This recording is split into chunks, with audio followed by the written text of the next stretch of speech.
guys, welcome back to my channel. It is Ashley again. I wanted to start off today by first of all just saying I know it's been a long time. My daughter is now 8 months old. I wanted to do a video today just highlighting some of those important things that I can think of as a career mom. I've talked about this a little bit before, but never done like an official video. I do have a career. I'm a clinical social worker. I was working at a psych hospital. I'll now be working at a large detention facility with severely mentally ill inmates. So that will be my new adventure, and I am just on a break right now in between jobs. I have a couple things to talk about today that I'm hoping will be helpful to other career moms and dads out there. And just families in general. One thing that I want to highlight the most, and I think this is something that I think kind of comes up the most for me, is definitely having some kind of routine. Have a routine for the morning, the afternoon, the night. My family definitely has one right now. Unfortunately, my boyfriend is out of work right now just because of this whole coronavirus, so it's affecting a lot of people and hit my family hard. So him and I are both kind of not working right now. So it's been odd because typically we have a routine in the morning of like, okay, we wake up, we get ready for work, and then my mom comes and picks her up. We're very lucky. She's awesome. She comes and picks her up for us and takes her back to her house, so we don't have to worry about anything. We just get her ready, send her off with my mom, and then pick her up at the end of the day.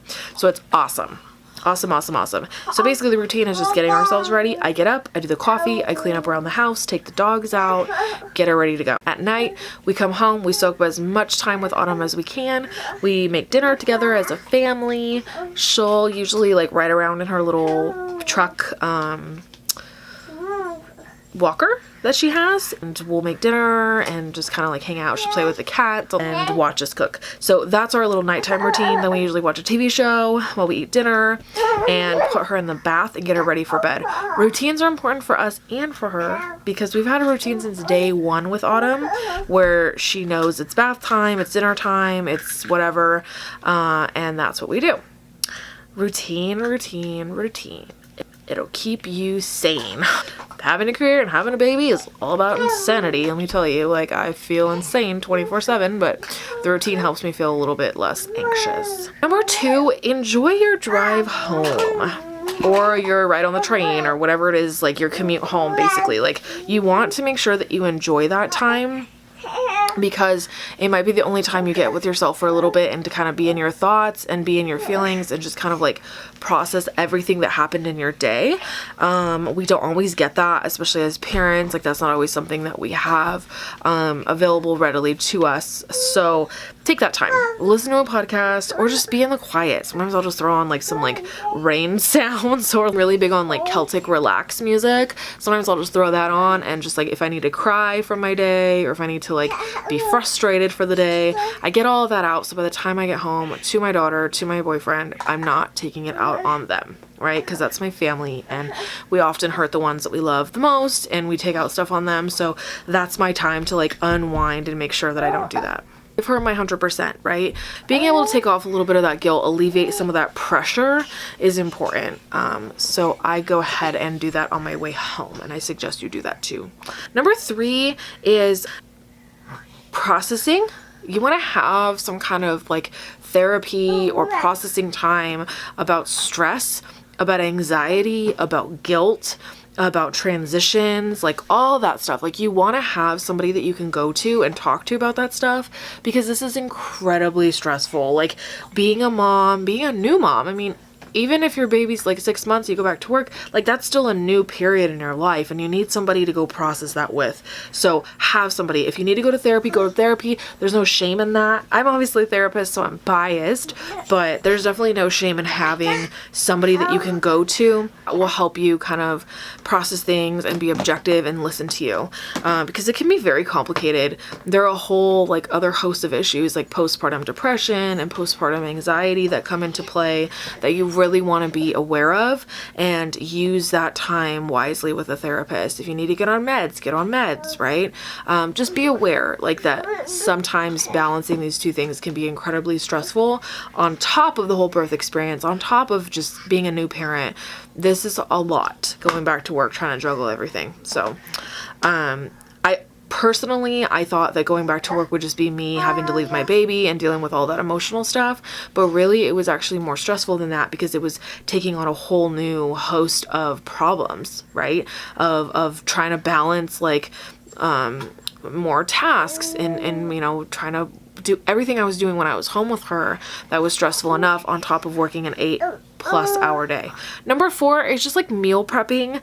When your baby gets to a certain age, they're going to start eating solids, right? Or purees. And my daughter started doing that at like 5-6 months old. She wanted purees.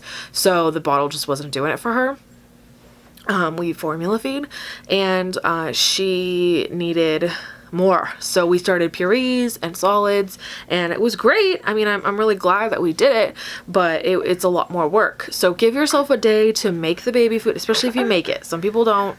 I do. I use my little Cook baby food maker, and I make her food. It takes a couple hours to make a decent batch, like a week's batch, but give yourself that time.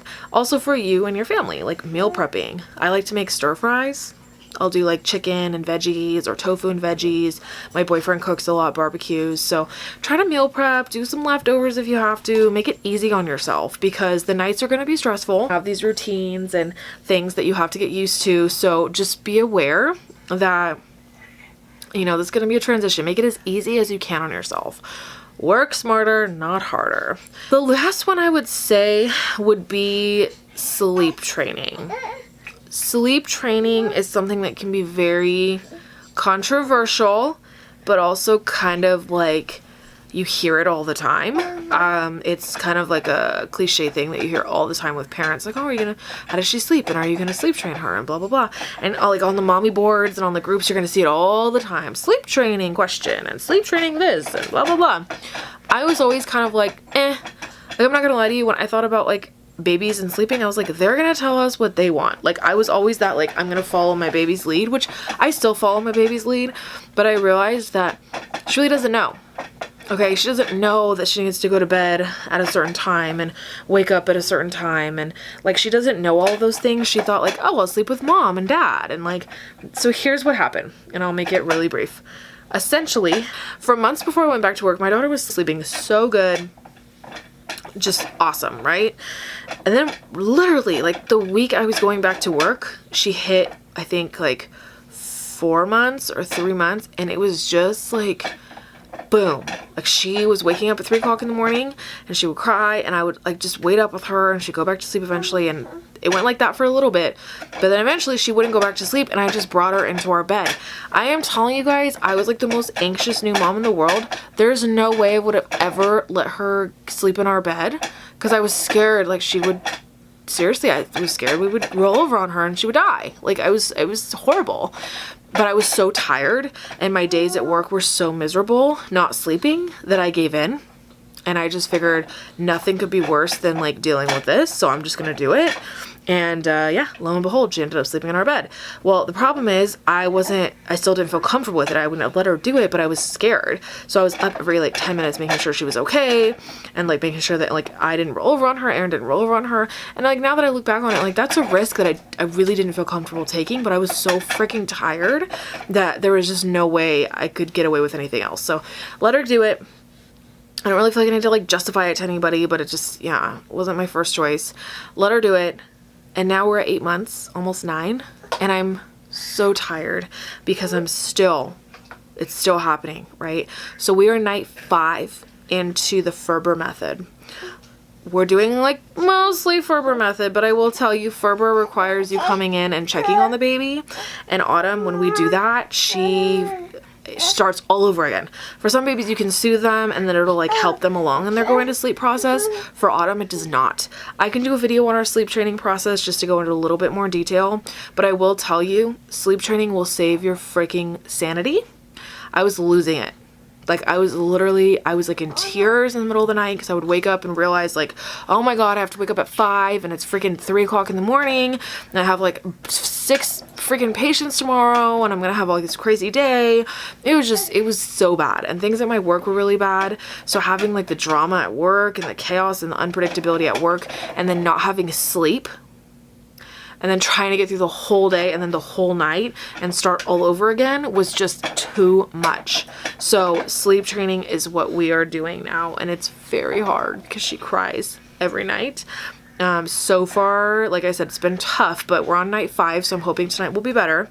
But sleep training will be your friend. Don't be scared of it. Try to take things with a grain of salt and just like see how it works for you, is what I'm learning. And we're only in night 5, so I'm not like a pro and I'm not like totally signed on to this, but I want to say it has helped tremendously, because even the 4 nights that we've been doing this, I've slept great. So yeah. Okay, I hope this was helpful. I recorded this a couple times because I haven't recorded in a long time, so I'm trying to get back into my vibe. But I feel like it's okay. So 5 things, right, that you need to know as a working mom, as a career mom or dad. And let me know if you have any questions. Let me know if you have any tips for how you get by as a working parent, and just any questions for me. I will be making more videos. I'm gonna do like a nursery tour. I'm probably gonna do like a lifestyle video, like a day in the life, all before I go back to work in the next 2 weeks. So look out for those. See you guys soon. Let's sign off, okay?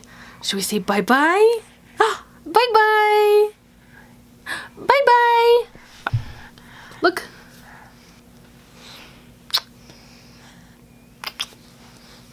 Bye, guys.